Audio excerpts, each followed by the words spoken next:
Hi guys, मेरा नाम है साहिल खन्ना और आज की बिजनेस शुरू करते हैं। सबसे पहली न्यूज़ है इन्फोसिस की। तो इन्फोसिस के जो नारायण मूर्ति जी है, उन्होंने 10,000 रुपये में पूरी कंपनी खड़ी करी थी। तो उन्होंने अपने वर्क कल्चर के बारे में बताया, किस तरीके से वो काम किया करते थे। बहुत ही इंस्पायरिंग चीज़ लगी मुझे, पर्सनली मज़ा आ गया मतलब सुन के। उन्होंने बताया कि वो सुबह 6:20 पे ऑफिस पहुंच जाया करते थे और वो रात को 8-9 बजे तक काम किया करते थे। 2011 में उन्होंने रिटायरमेंट ली है और बहुत ही इंस्पायरिंग चीज़ है, देखा जाता है इसको कहते हैं असली में काम करना। उनकी वाइफ के भी मैंने इंटरव्यू सुने हैं। उन्होंने कहा कि उन्होंने मान लिया था कि उनके पति बहुत बड़ा काम करना चाहते हैं तो उनको करने दो। वो 10,000 रुपये में शुरू किया गया था, उनकी वाइफ ने उनको वो एज अ लोन दिया था बिजनेस शुरू करने के लिए। बहुत ही बढ़िया चीज़ है यार जो बिजनेस बनाया गया। तो इससे एक बात प्रूफ होती है कि घर से फैमिली से सपोर्ट मिले तो बहुत बढ़िया बिजनेस बनाया जा सकता है, क्योंकि बिजनेस करने के लिए डेडिकेशन लगती है। डेडिकेशन अगर आप काम धंधे में लगाओगे, आप घर से थोड़ा सा दूर हो जाओगे तो ऐसा होगा।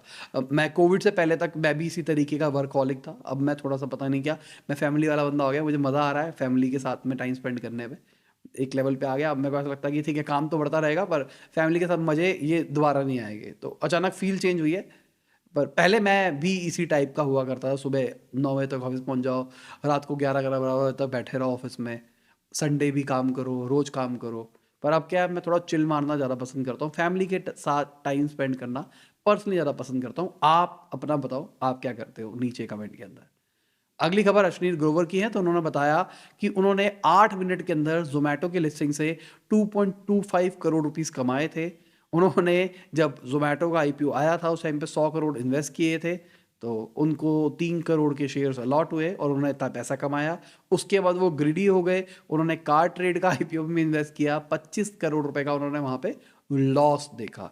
तो बीच में आईपीओ का कल्चर चला था, सबके सब लोग आईपीओ में लगाते थे, पैसा मल्टीप्लाई हो जाता। जितना पैसा लगाओगे उतना ज़्यादा मर के आएगा तुम्हारा पैसा।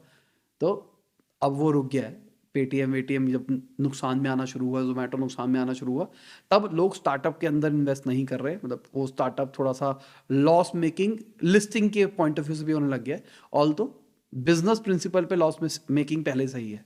इंटेलेक्चुअल इंडीज वाले पे मैं वीडियोस डाल रहा हूँ लगातार, आप जाओ, आप फॉलो करो वहाँ पे। अब आपको डेली कोशिश करेगा, मतलब हफ्ते में 2-3 वीडियोस तो निकाल के दूंगा आपको। मज़ा आ रहा है मुझे आजकल वीडियोस बनाने में और आप लोगों से सपोर्ट भी मिल रहा है, तो जाओ वहाँ पे भी फॉलो करो।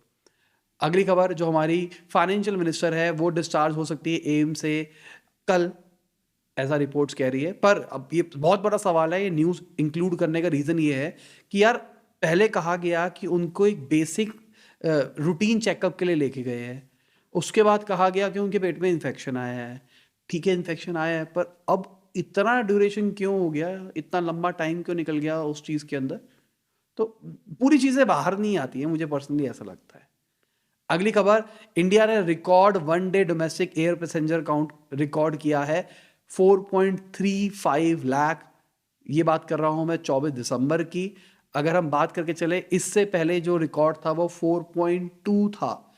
और ये हम प्री कोविड की बात कर रहे हैं, कोविड से पहले के टाइम पे।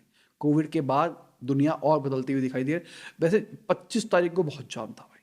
मतलब मैं ये बता रहा हूँ, मैं 1-1.5 घंटा, 1-1.5 किलोमीटर ट्रैवल करने के लिए मैंने 1 घंटे के आसपास गाड़ी में स्पेंड किया है। गाड़ी चल ही नहीं थी, आधा आधा दिन चल रही थी। अगली खबर, जो रशिया है उन्होंने कहा है फरवरी से वो बैन लगा देंगे उन कंट्री के ऑयल इंपोर्ट्स के ऊपर जिन्होंने रशिया के ऊपर प्राइस कैप वाला सीन किया है। जिनको नहीं पता, रशिया के ऊपर सैंक्शंस और नए तरीके के लगाए गए, जहां पे एक प्राइस कैप लगा दिया गया कि इससे ऊपर रशिया का ऑयल नहीं खरीदना है। तो सबने कहा हाँ हाँ ठीक है ठीक है ठीक है।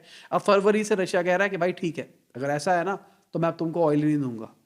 अब देखते हैं क्या होता है, ऑयल की situation over the period of time किस तरीके से रहती है। अगली खबर, जो हमारी आईटी मिनिस्ट्री है वो नोडल मिनिस्ट्री बन गई है ऑनलाइन गेमिंग इन इंडिया की। और इसका मतलब ये है अब online gaming in India IT ministry के अंडर आएगा। गेम्स के अंदर नहीं आएगा, स्पोर्ट्स के अंदर नहीं आएगा। ठीक है, मतलब अगर चाहते तो उसको स्पोर्ट्स एडमिनिस्ट्रेशन के अंदर भी डाल सकते थे, पर इसको आईटी वाले देखेंगे। अगली खबर, एप्पल के शेयर्स ने लोएस्ट लेवल हिट किया है जून 2021 से। अगर हम कंपेयर करके चले, इसका रीज़न वही है कि भाई चाइना के अंदर लॉकडाउन चल रहा है। उनकी जो सबसे बड़ी फैक्ट्री थी एप्पल की, फॉक्सकॉन वाली, उसके अंदर भी बवाल चल रहे हैं, दंगे चल रहे हैं। तो इसके चक्कर में उनकी प्रोडक्शन घटती हुई दिखाई दे रही है। प्रोडक्शन घट रही है तो रेवेन्यूज अच्छे नहीं आएंगे, इस चक्कर में हमको ऐसा देखने को मिल रहा है। बाकी मुझे पर्सनली लगता है एप्पल अभी सही काम कर रहा है, और अगर ये कोविड वोविड वाला सीन को हटा दिया जाए तो बाकी स्ट्रैटेजिक लेवल पे अभी अप लेवल मुझे बहुत अच्छा लग रहा है एप्पल का। अगली खबर, FTX के जो कस्टमर्स हैं उन्होंने यूएस के अंदर फाइल किया है केस, जो FTX बैंकरप्ट हो रही है उसके अगेंस्ट, कि भाई जब बैंकरप्ट हो रही है तो उनके सब कुछ नीलाम करके हमारे पैसा दो। जिनको नहीं पता है, क्रिप्टो एक्सचेंज था दुनिया का सेकंड लार्जेस्ट, जहाँ से लोग क्रिप्टो खरीदते बेचते या फिर स्टोर करके रखते थे। तो वो बैंकरप्सी के लिए फाइल हो गया रातों रात। जिन लोगों का पैसा अंदर फंसा पड़ा था वो फंसा रह गया। तो अब जिनका फंसा हुआ है भाई वो केस कर रहे हैं, भाई पैसा दिला दो। तो सही है भाई, मेरे को ये जो खबरें आती है ना, इससे एक संतुष्टि ऐसी सी मिलती है कि चलो ठीक है, अपने पैसे डूबे तो नहीं पूरे के पूरे, अपने पैसे लॉस में रहे, ठीक है, लॉस हुआ है हमको, हम लॉस बियर किया है, ना कि हमारे पैसे चोरी हुए हैं। लॉस समझ में आता है, चोरी में ज़्यादा दुख होता है। अगली खबर, रिपोर्ट्स के हिसाब से जो IT मिनिस्ट्री है, रिपोर्ट्स के हिसाब से सेंटर लॉन्च करने वाला है 12,000 करोड़ की PLI स्कीम्स, जहाँ पे हाई एंड IT कंपोनेंट्स को सब्सिडी दी जाएगी। हाई एंड मतलब कंप्यूटर, मोबाइल चिप्स वगैरह वगैरह की बात करी जा रही है। तो अच्छी चीज़ है भाई, ये प्रोडक्ट लिंक्ड इंसेंटिव स्कीम बहुत फ़ायदा देगी आने वाले टाइम में हमारे देश को। अगली खबर, मेड इन इंडिया जो स्मार्टफोन्स है उनकी जो शिपमेंट है वो 8% घटी है Q3 के अंदर, ईयर ऑन ईयर अगर हम बात करके चले रिपोर्ट्स के हिसाब से। थोड़ी सी एक अजीबोगरीब खबर सी लग रही है मुझे, पता नहीं, मैंने 2 बार 3 बार सोर्सेज पे चेक किया, मुझे लगा भाई ये असली में हर जगह पे हुआ है, पर मुझे ऐसा डेजा वू हो रहा है या आपको भी ऐसा हो रहा है। हमने कुछ दिन पहले ही ऐसी न्यूज़ कवर करी थी जहाँ पे हमने आईफोन्स के बारे में बात करी थी कि आईफोन सबसे ज़्यादा एक्सपोर्ट हुए हैं, इंडिया रिकॉर्ड तोड़ फ़ोन को एक्सपोर्ट कर रहा है। तो हम यहाँ पे बात कर रहे हैं मेड इन इंडिया की, वहाँ रिकॉर्ड तोड़ एक्सपोर्ट्स हो रहे हैं। इसका मतलब क्या, इंडिया के अंदर असेंबली का बिजनेस बढ़ रहा है, फ़ोन असेंबली का, मतलब यहाँ से पार्ट उठाओ, ये उठाओ और जोड़ के बना दो। इंडिया में मैन्युफैक्चर नहीं करना है, असेंबल करना है, ऐसा है क्या? या मुझे डेजा वू हो रहा है? आप मुझे कमेंट में बताओ, जो रेगुलर फॉलो करते हैं वो इसका आंसर अच्छे तरीके से दे पाएंगे। अगली खबर, IRDAI के हिसाब से 2.25 लाख डेथ क्लेम सेटल हुए हैं जो कोविड-19 वाले केसेस के अंदर आए थे। साथ में गवर्नमेंट ने एक और नई कहा है कि भाई जिन्होंने थर्ड वैक्सीन लगवा ली है, जिनको बूस्टर वूस्टर लगवा लिया उन्होंने, उनको डिस्काउंट दिया जाए अगर उनका मेडिक्लेम है, हेल्थ इंश्योरेंस है, लाइफ इंश्योरेंस है, उन सभी चीज़ों के अंदर। तो ये सही है ना, इनडायरेक्टली आपको फोर्स किया जा रहा है थर्ड वैक्सीन भी लगाने के लिए। मैंने पहली 2 लगवा रखी है, अभी तीसरे मैंने नहीं लगवाई है अभी तक, मैं अपना पर्सनल ओपिनियन बता रहा हूँ। पर ये तो ज़बरदस्ती फोर्स करने वाला सीन हो गया ना, थर्ड भी लगा लो, थर्ड भी लगा लो। ऑल दो अभी पता नहीं यार मेरे को, मैं इसके ऊपर कुछ बोल नहीं सकता पब्लिक फोरम में, बस समझने वाले समझ जाएंगे इस बात को।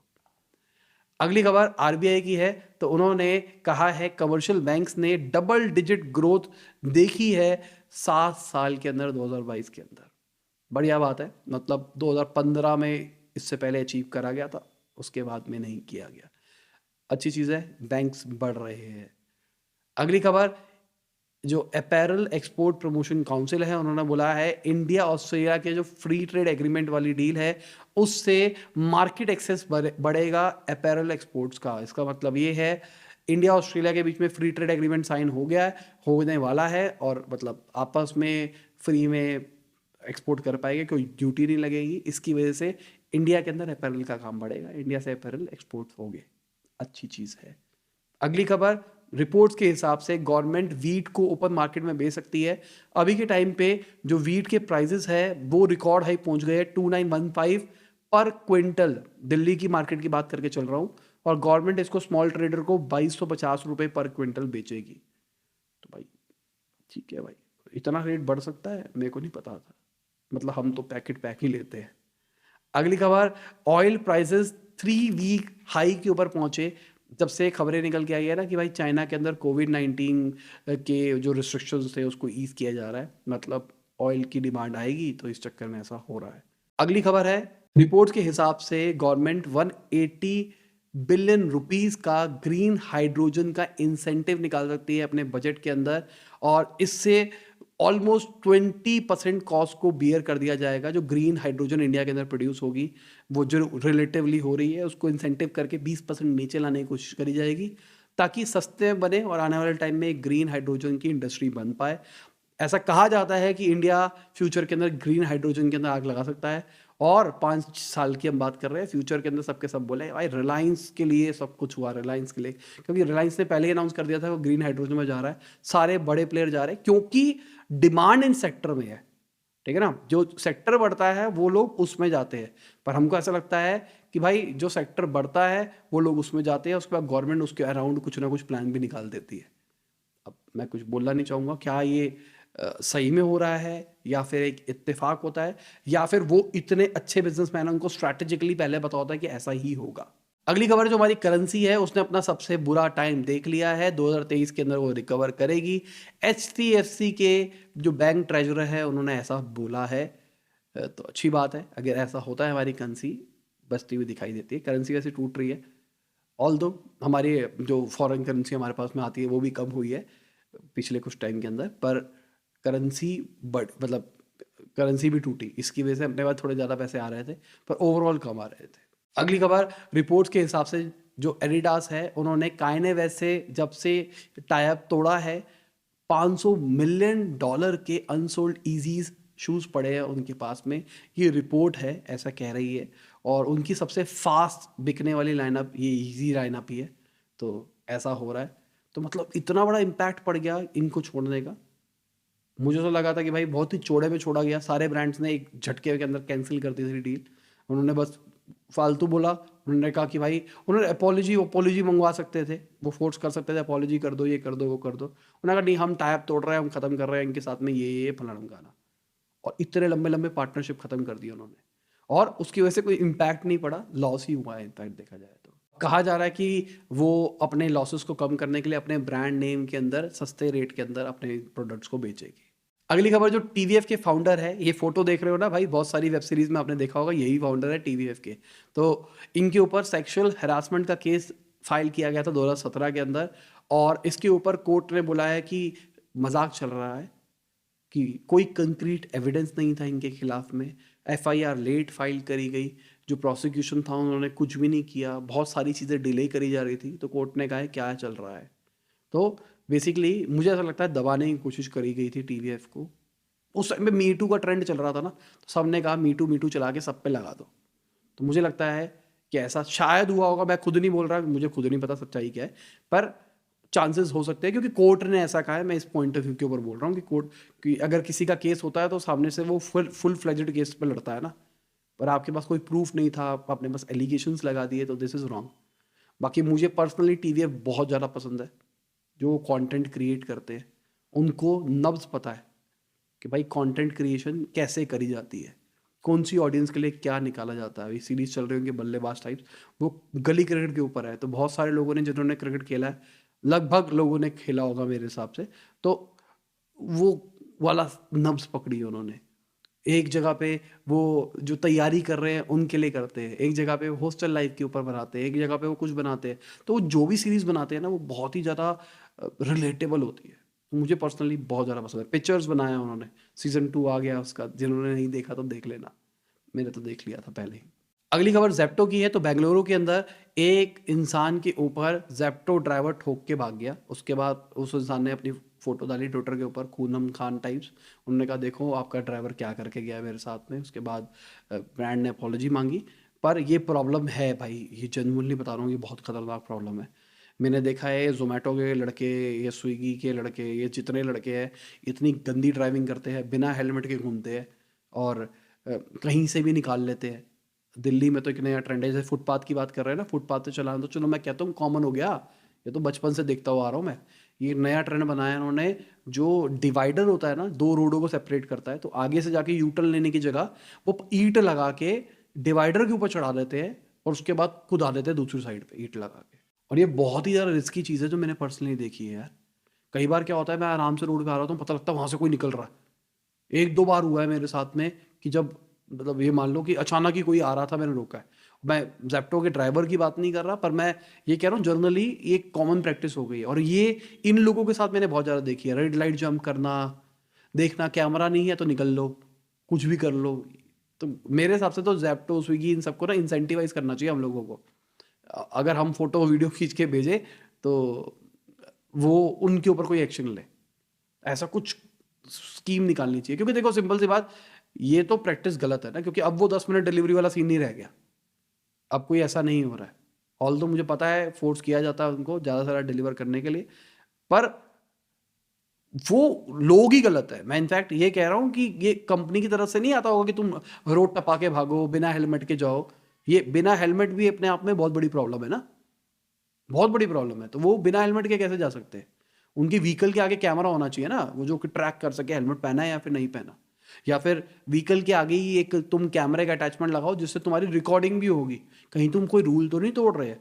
जैसे ओला ओला के फ्लीट्स है तो उसके अंदर तो ऑप्शन है ना स्पीड सब कुछ को ट्रैक करने का, तो वो वहां से दिखाए। ऐसा कुछ सिस्टम निकालो तभी मजा आएगा। अगली खबर जो अनअकैडमी के सीईओ है उन्होंने बोला है कि लीडरशिप्स में जब इशू आता है उसका सबसे बड़ा रीजन होता है जब बोलने का टाइम होता है तो बोलते नहीं है, जब नहीं बोलने का टाइम होता तब बोलते हैं। एक डिफरेंस बोला उन्होंने, बहुत ही डीप बात बोली है। एक डिफरेंस है मैनेजमेंट और लीडरशिप के बीच में। मैनेजमेंट मतलब वो काम हो रहा है उसको करवाया जा रहा है, दिस इज मैनेजमेंट। लीडरशिप एक डायरेक्शन प्रोवाइड करता है, ना कि वो सब कुछ करता है। तो कई लोगों को समझ में नहीं आता है मैनेजमेंट और लीडरशिप का डिफरेंस। तभी बनाया गया इंटेलेक्चुअल इंडी स्पेस के ऊपर वीडियो भी। तो जाओ जेप्टो से, मेरे को याद आया मैं बताना भूल गया, ग्रोफर वाली वीडियो बनाई थी हमने, मतलब हमने बताया था ग्रॉसरी का बिजनेस क्यों नहीं चल सकता इंडिया के अंदर, और अगर आप ग्रॉसरी का शुरू करना चाहते हो तो आपको क्या करना चाहिए, पूरा इन डेप्थ था, वो जाके जरूर देखना। अगली खबर, रिपोर्ट्स के हिसाब से यूएस बेस्ड जो इंस्टाकार्ट है उनकी वैल्यूएशन 20% और घट गई है, $10 बिलियन के ऊपर पहुंच गई है। अक्टूबर के महीने के अंदर $13 बिलियन पे वैल्यूएशन थी इनकी, और अगर मैं कुछ टाइम पहले की बात करके चलूं तो 40% और स्लैश हुई थी, $24 बिलियन की हुआ करती थी पहले। तो भाई दिस इज डाउन राउंड, इसको कहते हैं हम डाउन राउंड होना। ऑल दो फंडिंग नहीं हो रही होगी शायद, पर ये डाउन राउंड इंटरनली हुए जा रहे हैं, छोटे छोटे लेवल पे हुए जा रहे होंगे। बहुत बुरा सीन है अभी स्टार्टअप्स का। अभी दूर से कहानियां कई लोगों को समझ में नहीं आ रही है। कंपनी की वैल्यूएशन समझो ना, $24 बिलियन से $10 बिलियन रह गई। आईएनआर में बता दो नीचे कमेंट के अंदर कितने अरब का लॉस हुआ, बताओ नीचे कमेंट के अंदर। और इसी के साथ आज की बिजनेस न्यूज खत्म होती है। उम्मीद करता हूं आपको मजा आया होगा। लाइक कर देना, शेयर कर देना, कमेंट बताना वीडियो कैसी लगी। बाय, गुड नाइट, शबा खैर, खुदा हाफिज, गुड मॉर्निंग, गुड आफ्टरनून, जब भी आप वीडियो को देख रहे हैं। जय हिंद, वंदे मातरम।